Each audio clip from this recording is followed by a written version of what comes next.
check. Welcome back to another episode of the Second Half Podcast. I'm your host, Jabari Saunders, and we are back with another episode right here in Las Vegas at the Fontainebleau Resort, right here with the NBA Retired Players Association. Got the VP over here, but you guys may know him as Tricks, none other than Phoenix Suns.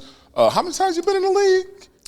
16 years. 16 years? Yeah. I mean, All-Star, Olympic, I mean, the whole nine. I'm excited to have this man right here. So, welcome to the podcast, Shawn. Appreciate you being on, man. Man, appreciate you getting me in, man. It's like we've been waiting all day. My bad.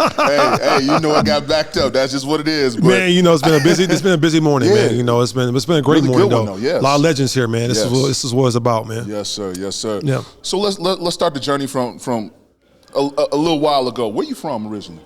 North Chicago. I was born and raised in North Chicago. I went to school, I went to high school in Tennessee, and then I moved around. After that was college. It was time for college. Yeah. So Vincennes and UNLV and then league. Yeah. So when you were playing early on in your growing up and playing up in North Chicago, who was the one to put the ball in your hands? Who put the ball in my hands? I would say my uncles, man. Okay. Yeah, my uncles, man. There was something that they did, and man, you know, it just naturally gravitated toward me. Yeah.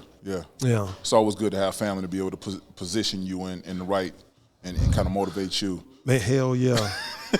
You know, man, I'm telling you, people don't realize the emphasis some family have on you and the foundation it sets, man. I mean, I might not have a lot of things growing up, but I did grow up with love. Yeah. And support, man. That enabled me to rise to so many occasions, man. It just uplifted me like I'm telling you, it's strong. Trust me, it's real strong. I can tell you've been a resilient one. I've been able to kind of pay attention to a few things here and there and just see what's on record. But you had a upbringing that was different from many, but you were able to persevere through, and I love to hear that. And that's something that's been able to do. So you were up in you went to school high school out in Tennessee. When did you know that basketball was your sport and you were like that dude that could play? Yo, I think I had a hell of a high school career, but when you're able to go to the next level, fortunately enough, I didn't pass the ACT. I fell 1 point short. Okay. I could have set out another year, but I only took the ACT, and it was only back then when I was coming out, it's only twice a year. Right. So either if I took it the second time in the second half of the year, you can't take it again to the fall.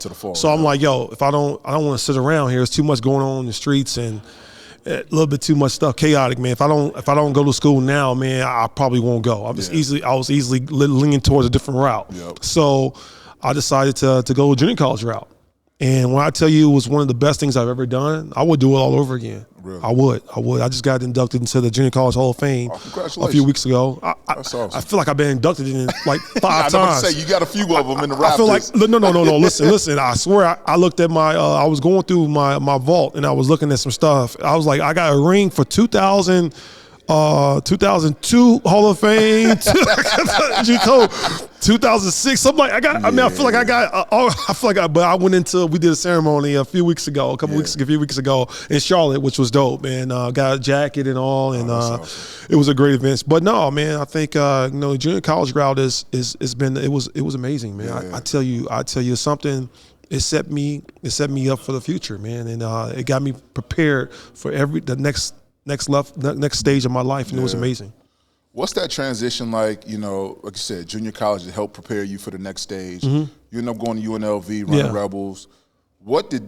How was that kind of transition for you? Was it an easy one for you? Was it just you got out there and it was flawless? Easy. Wow. Flawless. I was already ready. You were ready. So one of the things that people don't realize sometimes is that when you come in from a junior college going to a D1, you got to come in and be that guy. Yeah. Like they coming in because all these other guys has been there like you don't belong. They think you don't belong. Man, I got there, I stepped on that campus. Man, they was trying to swag on me a little bit. Yeah. I was like, y'all ain't ready for this. Yeah. My mindset, and I was hungry, man. I was so hungry.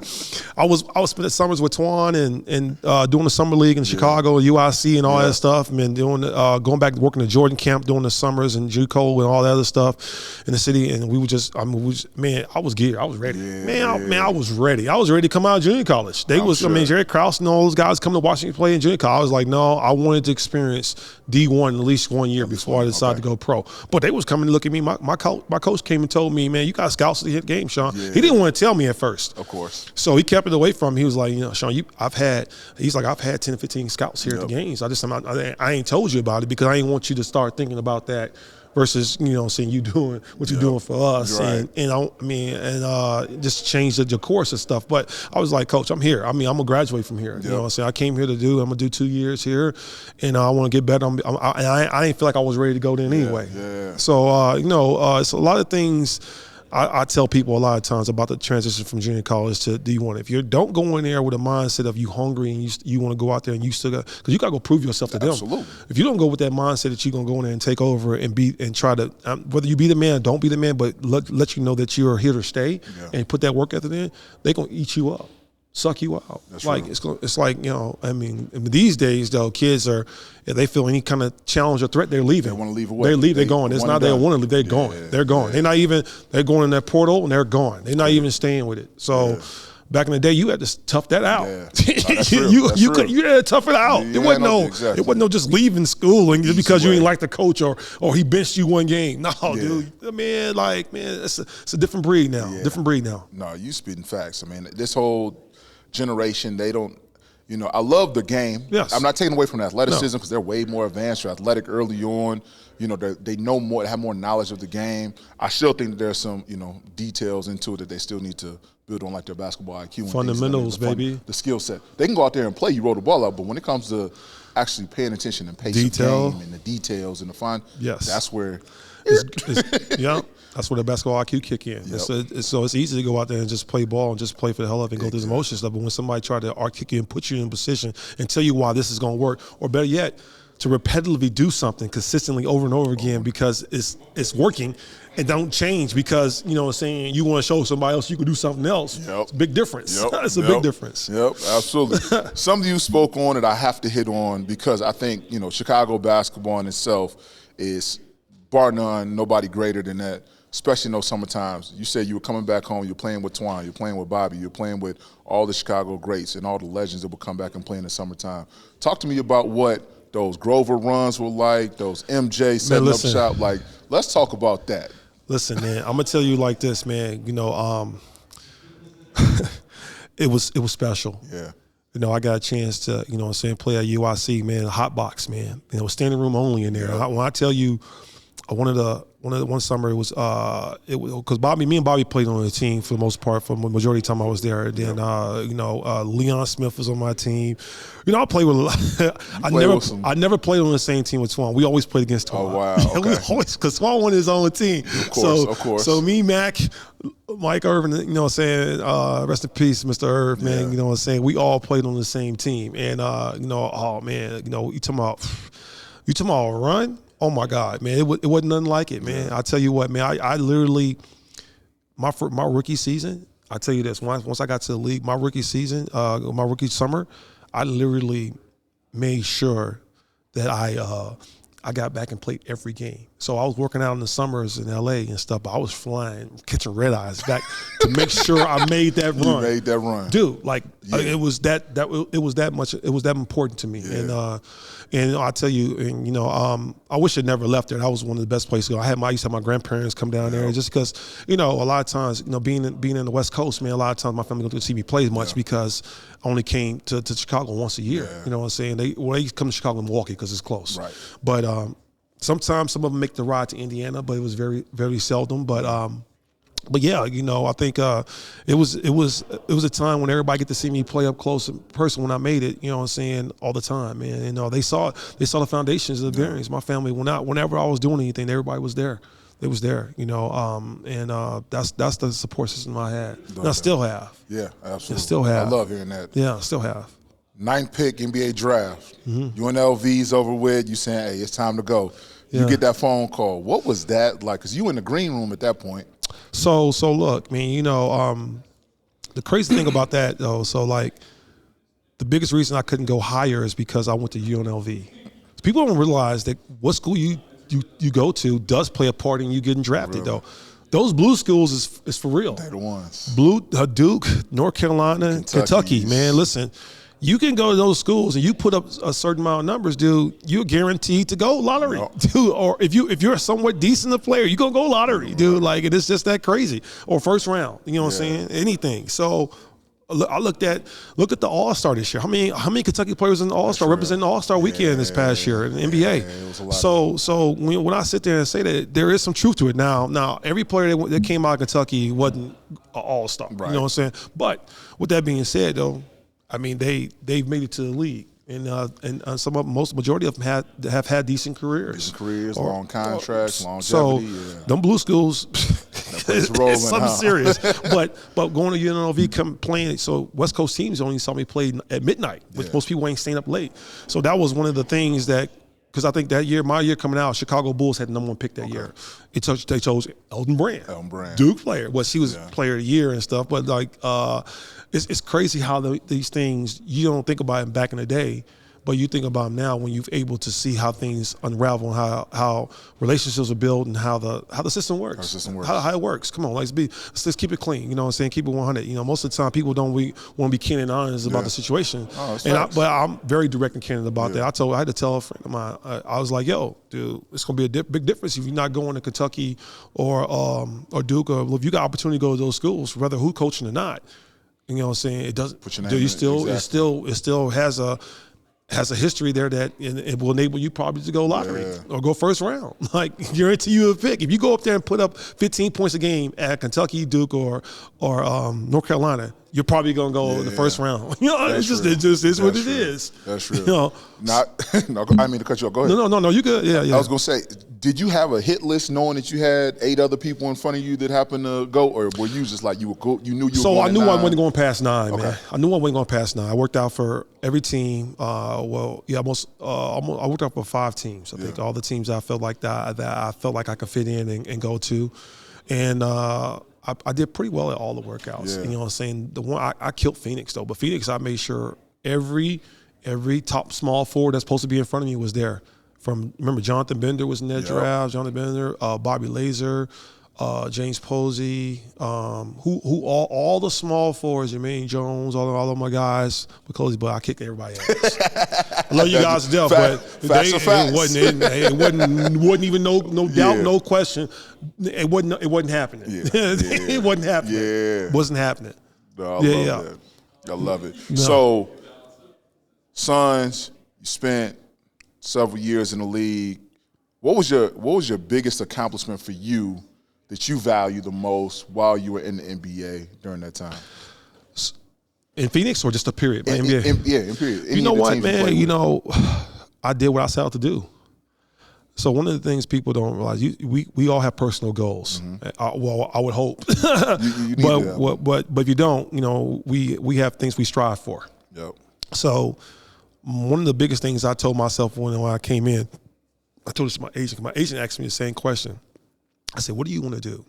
I was like, "The biggest thing I want to be the best basketball player I can be. I want to leave an imprint on the game, and I want to play 15 years in the league." So I've done all that, and I exceeded on multiples. I think I exceeded on all of them. You know what I'm saying, to a certain degree. So when I say that, I played 16 years in the league. I probably could have played 17, 18, but you know, as you get older, things in your life, your personal life changes. You know, I became a father late in my career, so that became more of a priority to me than basketball. And this is the truth. And it is now, still. So everything else comes second. He comes first. So when you start rearranging your priorities, you know, some things take more precedence than others. And when I tell you, it's something that people don't come to grasp with easy. You know, I think you know, because one thing I know for all athletes, for us, a part of us dies when we're not able to play this game anymore. And like, well, what's the next part after that? What is it that, you know, saying you want to be known as when you walk around? One of the things I'm quick to acknowledge as. Now, somebody came to me last night it was a fan. So he was like, "Hey, Shawn," I was like, such a current player. I was like, "No, I've been retired for 10 years now. I am not a current player anymore. I'm retired. But thank you. I'm a retired player now." I'm very quick to say it because I don't even want to open them doors anymore. Yeah. I'm not a current player anymore. It's over with. It's okay though. But Get I'm okay. them runs in the morning with us, and that's it. Man, look, I played on Saturday before I got here. I played 9 games at the house, man. So like, you know, I still try to get up and down when I'm my body enables it. But no, for the most part, I'm still okay. So I still can run up and down a little bit. But I mean, man, listen, you know, we had a God-given ability to play this game, and you know, to leave an imprint on it. I feel like the way I did, you know, it speaks in volumes, man. You know, and I think, you know, I was just happy that I get so much love, man, from fans, from my colleagues and stuff about what I did. I had a couple guys come up to me telling me like you should have been in the Hall of Fame already, kid. You know what I'm saying? They came up to me like he was and was aggressive with it. I was like, oh, okay. I was like, okay. I was like, man, I appreciate that, man. Thank you. And people know, man. You know, so you know exactly what it is. So it's a reason behind everything. Yeah. But that man upstairs got me, man. Yep. He got me, man. You know, man. Phoenix inducted me to the Hall of Fame last year, into the Ring of Honor, man. You know, man. You know, man. I built bricks out there. I built the foundation out there in Phoenix. That 8.5 years out there, man. I laid a foundation for myself and my family out there, and you know, I imprinted in the Valley, man. It was an amazing run I had out there. You know, I still got land out there, man. You know, I still keep a place out there because, you know, it's a part of me. That's why I came in as Shawn Marion, and I left as Matrix, but I also came in as a young man, and I left as a man. So, you know, it's levels to this stuff, man. You know, I was able to do so many things with the community and the city, and I grew with that city. I really did. I grew, and I poured my heart and soul out to the city. Every time I step on that floor, that's anywhere I play, though. I play like that, and everybody know that. But you know, it's just sometimes things just don't work out the way you want. You know, I really wanted to win the championship in Phoenix. It just fell short, and you know, it's just certain things. I sit here and just open up and reflect on a lot of things, man. And you know, the things I've done, man, I can honestly say, man, it was a hell of a run, man. I mean, 15 years is incredible. Yeah. To do the things you've done is outstanding. You should not hang your head low. Just know that. Oh, never. Man, I'm about to say never. That should never happen. Just know that hey, you know, Lord upstairs. I'm swagging tough. I'm on a whole nother level. The stuff I'm doing, man, I'm on a whole nother level. You know, come on, man. No, I want to get to that for sure. I'm walking in different lanes, man. You know, this has been truly a blessing, man. But like, I ain't hanging my head low for what. Man, I know what I did, man. You can't sit there and deny anything I did. Man. You can't deny it. So what am I arguing with you for? Yeah. What are we debating? Yeah. What are we debating, actually? You 100% right. No, that's real. Man. That's real. So let me ask you this. We out here, USA Basketball, right down the street. They're doing their thing. You've had the pleasure of playing in those moments at a high elite level with some of the best athletes. Who was probably your favorite teammate that you played against with USA Basketball? Because you got the best of the best out there on the floor. Listen, man, shout out to the USA Basketball right now. 50-year anniversary right now. So we celebrate. I guess they're gonna be part of celebrating the game tonight. Yes. But this is awesome, man. I think when I said last night, we had a cocktail gathering and they just brought back in. I mean, they brought back in at least 2 or 3 players, possibly who they could from every team, female and guys. Dude, it was so much history in the room. I was like, I was in awe.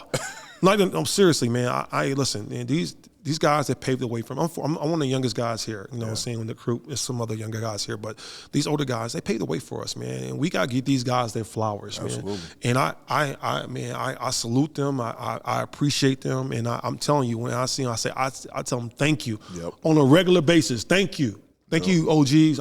Man, seriously, like there's so many things that have been lost as far as the appreciation and respect we should give to guys that paved the way for us. That it's really sad. Yeah. It's disheartening too. I'm gonna be honest, it's disheartening. I mean, but think about it though, man. Like people say things, but actions speak louder than words. Do they not? They do. I get tired of people telling me shit that they can't back up with their actions. Yeah. Don't tell me nothing. Don't be telling me nothing just for the hell of it. No. I ain't gonna say who I pulled one of my guys, one of the OGs last night to the side, man, told him, man, I gave him his flowers to the utmost last night because I was like, some of the things that happened to him, he didn't deserve it. Yeah. But I spoke up and told him, you know what I'm saying? And if I got a chance to to do. He's doing some other stuff. I don't need to talk about it. He's rebounding, no problem. He is fine. But I just told him the situation that broke down and how to handle it was out of line because he was one of the best at doing his job. And he's locked and loaded now. He's locked and loaded. But he was like, thank you. He was like, man, he's like, Tricks, man. Man, thank you. I knew that, man. He's like, you one of the realest ones I've ever been across and came across, man, since day one. You've been the same. I was like, that's the only way I know how to be. Yeah. Man, I love that. Yeah.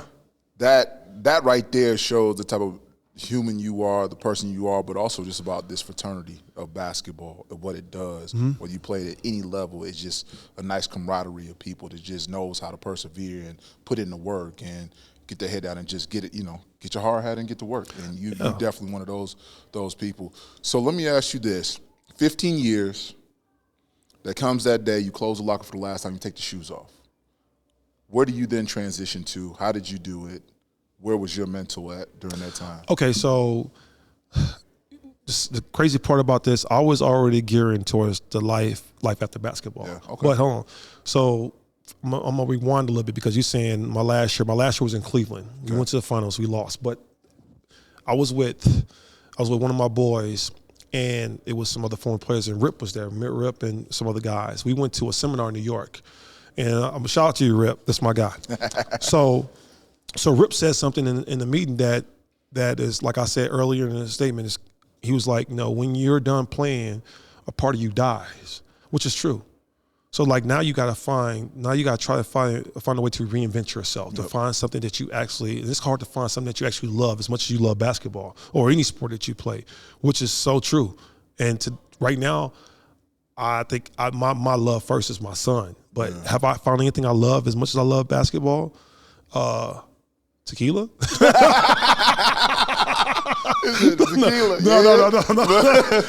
No. Seriously though, that's a really hard thing to do. Like, because that's all everybody knows for is basketball. So when I say that, and I want you to think about it, a lot of athletes don't have any other skill sets besides basketball. That's all we did. All we did was eat, sleep, and shit basketball. So now for us to find something to maneuver in or to gravitate towards is really hard. Yeah. So I was already looking at it and preparing myself for life after basketball. So I was making sure that my finances was in order. So I can once I retire, I can continue to do the same shit I was doing while I was playing. I don't change nothing. If I want to go buy a car, I can go buy a car. If I want to do this, I can do this. So that was one of the biggest things I set in stone and set in place, because a lot of us have bad habits. And the question is, are them habits maintainable when you finish or not? And most people, it's kind of hard to cut them bad, whether it be Starbucks coffee, Dunkin' Donuts, whatever it is, food or shopping or kicking it or whatever in the club, whatever. Those are bad habits. Entourages, those are habits. So can you maintain those habits when you finish? So my thought process was like this, my last year playing, we already got my finances in order. I'm already looking at what I can spend a month after I get done. But hold on, that's not saying I'm gonna stop doing it, bringing in money on endorsements and even stuff, doing anything, side hustling on the whatever, just to keep myself active. So I made an initiative. I made sure that I maintain a lot of relationships that I had prior to me walking out the door. You know what I'm saying? You stay in current contact. Well, I made relationships while I was playing, though. You gotta make the relationship in order for you, any business, one-on-one should tell you relationships is number one. At every level, not sports, corporate America, franchise, whatever it is, it's relationships. Relationships is the key to everything you do. So I made sure that I just put a bug out there, and if it was an opportunity for me, and I felt like something I want to migrate to, it was there for me, and I always kept that door open, and I didn't want to coach. I knew I didn't want to coach because it would take away from me being a father. But he was my priority, and I just shifted as it came. So it was opportunities that came, and I was like, okay, I'm still in the gap. He's still little enough. Let me see if I want to do this. Let me see if I tried broadcasting out for a little bit. It was okay. It was cool, but it was a real job. Some of the stuff I was doing was I was like, oh, yo, I didn't sign up for this. I was like, yo, no, seriously. So I was like, nah, that ain't it. It was cool. I love being on the TV and talking and have my personality stand out and doing breakdowns on the basketball because I do know this game. Yeah, you know what I'm saying? Absolutely. And I know it and I'm a competitor. So like, I take things as challenges. You know what I'm saying? And I live up to those challenges, and I'm gonna overcome those challenges. So it was something I kind of wanted to do, but it didn't line up exactly how I needed to because I needed to be a full-time father. So I couldn't. It was just too much inconsistency with what I wanted to do and how I want to do it. So I was like, yeah. And plus it was cool, but I really love it. No. Yeah. So, but then, I sat down with Cuban.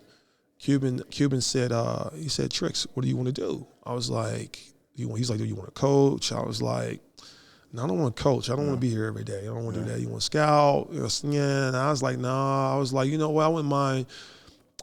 He's like, well, decide on what you want to do, and you could be as active or inactive as you want. You know what I'm saying? And I was like, let me try to be an ambassador, the ambassador part or whatever, vice versa. So then I became a diversity and inclusion ambassador, and then it actually works perfect. Yeah.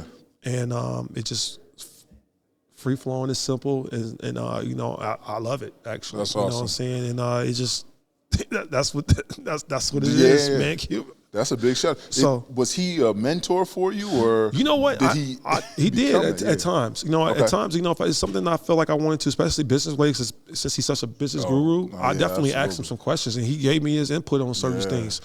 And it's definitely resonating in a lot of things and a lot of approaches I take when I'm doing business deals. And one of the things I've learned, to ask questions, man. I don't know everything. Got to. But at the same time, if you don't ask, you don't know, and they're gonna assume you know. You know what I'm saying? So no, I don't know. I'm boo boo the fool. I don't know. Break this down to me. Yeah. How this works. Tell me, and if I don't understand it, and I was like, I got a good glimpse of it, but give me another way. Give me another way of learning this. You know what I'm saying? You gotta find, because everybody don't learn the same. And it's funny because listen, I'm telling you, a closed mouth don't get fed. Yep. But at the same time, though, like you gotta know who's trying to feed you too, though. You don't go every mouth everywhere. No, especially in this industry. I can't eat. You can't eat every meal. Believe that. So it's definitely a special thing, man. I take my hat off to him give me that flexibility to do that, and it made me able to be a father to my son. To actually, I'm there to make sure I'm there and have a great schedule, consistent schedule with my little guy. Man, shout out to Mark Cuban opening the doors and even the things he's doing down there with Nico. And I mean, they got a nice little thing. Oh, they had a hell of a run this year, man. This year was crazy. Luka and Kyrie down there, man, and those guys out there, man. J Kid, Nico, all them guys, man. They making some moves down there. All right, listen. They got something happening. Yeah. I love it. But you got to do owner down there now, Of course, which is different. So, reason we're down here, Legends, you are a part of that in a VP capacity, correct? Yes, I'm vice chair. Love it. So what are kind of some of the things that, when we look at the NBA Retired Players Association, what's the impact that's happening down here that you're being a part of? Well, today we had physicals today. So we offer all our members, the first come, first serve basis, I think we got in 60 guys today. Wow, okay. We do physicals, brain scans, and echoes, and EKGs and stuff, and blood work. It's a real we try to monitor and catch stuff before anything happens, and we're able to everything is able to correspond, and we send it to your current doctor that you have right now to make sure we're doing thorough checkups on you. And then we offer this twice a year. Okay. We do it here, and we do it at All-Star. Okay. So, but no, then also we have a convention here where everybody come in, and we have people speak. We have panels, and we have opportunities from Google, Amazon, and somebody else I think is here. I'm not for sure. I know Google, Amazon is here, and somebody else. I got so much going on right now. I can't tell you all. I'm not sitting here. Hold on. Matter of fact, hold on. I'm tripping. Right. You got it all on the on the card. So we got our Emerging Opportunity Summit here today at 4. Yep. Motivational speaker just got done, and then USA basketball game tonight. Yep. Top golf party tonight. Yeah. And then tomorrow is a golf outing with the PA. It's a combination of the Retired Player Association and the NBA Player Association. Yes, nice. sir. And then we got the Brunch and bubbles. That sounds good. Tomorrow, okay. Then we got health summit tomorrow. Then mental health and wellness panel tomorrow. Okay. And then we got the party tomorrow night. Then breakfast, and then we got meetings Friday before everybody leaves. Everybody get out there. Yeah. Usually we try to mention this merging the summer league. The summer league is pushed back this year. Yeah. And which is fine. Probably more predicated with USA basketball getting here. So which is cool. And but yeah, we're gonna send these guys off. Hopefully they can bring back the gold this year. But no, that's part of it. But we do a lot of stuff, man. We do help guys. We got programs to help guys figure out what they want to do. Yep. And we try to navigate that as best way we possible to help. Yeah. And but a lot of guys just don't know what skill set we have. We have a system to test you to see what you're good at. You know what I'm saying? So there's a lot of things we offer, and man, it's cool. But also the camaraderie, man. This is just a great transition to life after the game. Yep. Whether you played 1 year or 1 minute in the NBA, or even the WNBA. WNBA, yeah, either or CBA or whatever. Yep. You're welcome. Yeah, you're welcome here, and we want you to come, and that's what it's about. Absolutely, no, it's been great being here. From the time we stepped in, we just felt a part of and inclusive of, and getting to see so many legends, so many great athletes. I mean, had a chance to chat with Nancy Lieberman. I mean, seeing Dave Bing walk around, like you just see greats. That's one of our founders. Yes. Very smart man. Yes. People don't know he had his own business. Like, no. He had a business where I think he had 150, 250 employees. Or was it more than that? It might have been way more than that. It might have been 400. Wow. I mean, I don't know, but he had his own business. He's got his own business. And then he is a very smart man. God, I love it. So I got to ask you, what's next? I mean, you've been an athlete, the career. You're in this space of entrepreneurship, ambassadorship, so many different things. The service in the community, the foundation. What's next for the Matrix?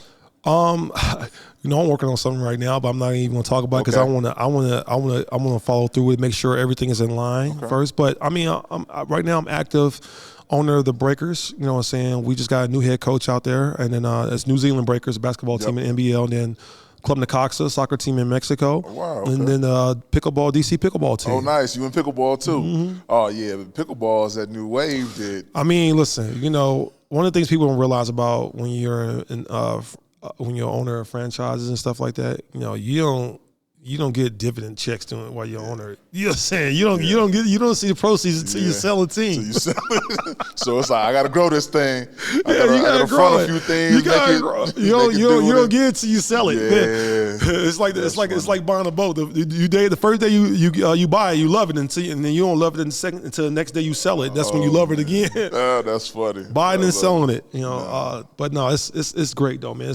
I got a great group of guys, and we brought Rip in. Rip has been a part of a couple of them now. Nice. Yeah. Okay. So, no, man. I haven't even talked to Carmelo Anthony. He came and talked to me last night about some of the stuff I'm doing because he's doing some stuff. He's about to do some stuff over there as well. Okay. And no, it's cool, man. It's definitely a lane for us to add value to it. Yeah. Especially with the history of the game we know and of course the resources we have. If you want to get involved into that level of the game and see a growth and see your imprint put in place, that's where you start at. You don't start at, you can't start at the NBA level. Yeah. And much as we are saying some of it's our big old fraternity and stuff, it's just too impossible for a player to really get into it at that level because we can't compete with no billionaires. Yeah. I mean, like teams that worth $4 or $5 billion, $6 billion, $7 billion. We millionaires, dude. That's not our game. Different. That's not our game. But we can get there. We can get there. I'm not saying we can't. Yep. You know what I'm saying? But I mean,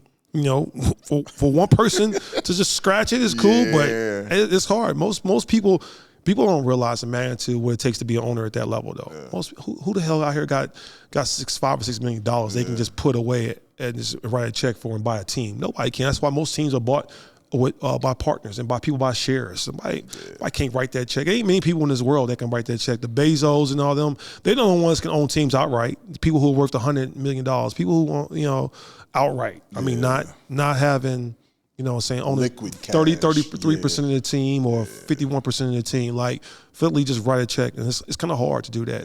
Yeah. But take my hat off to there's some guys out there who got great teams and the great groups that go out and buy some of these teams that's doing great things. And I like it. You know what I'm saying? I think last team I just saw that's up for sale was Boston.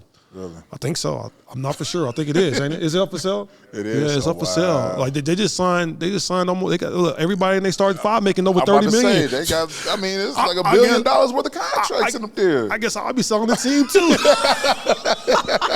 Like, I don't know. We getting up there. Yeah, luxury tax and everything. They just want a chip, man. You know, but they gave 2 guys $300 million. Like, ooh.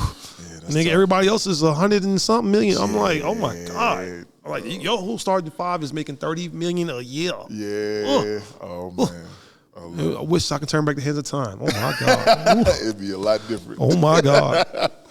Oh man. Well, Trix, man, I really do appreciate you jumping on the podcast. It's been incredible having this conversation. One of my favorites. I mean, really got out the mud from the junior college to LV and really seeing what you were able to do. And it's even beautiful to even see what you're doing on the transition side. So congratulations. I salute you, my man. Yes, sir. Pleasure. Where can everybody kind of keep track of you and follow you on social media and all of that stuff? I'm on Matrix 31, but you know, a lot of stuff I don't post on that. But I mean, you can keep track of some of the stuff I'm doing. I don't post everything I'm doing because it ain't meant for certain things. Ain't meant for everybody to see. And so you know what I'm saying? Like I enjoy my life though. Man, you can see that though. Yeah, I'm gonna see a jet ski. You're gonna see me enjoying my life. You ain't gonna see a lot of stuff behind the scenes, but you gonna see me enjoying my life, man. That's what it's about, That's though, what man. You're supposed to do. No, I mean, you know, it's all been a true blessing. I don't take none of this for granted, man. I thank God upstairs every day that I wake up and I'm able to be here in Vegas, right? It's just to be here, sitting here.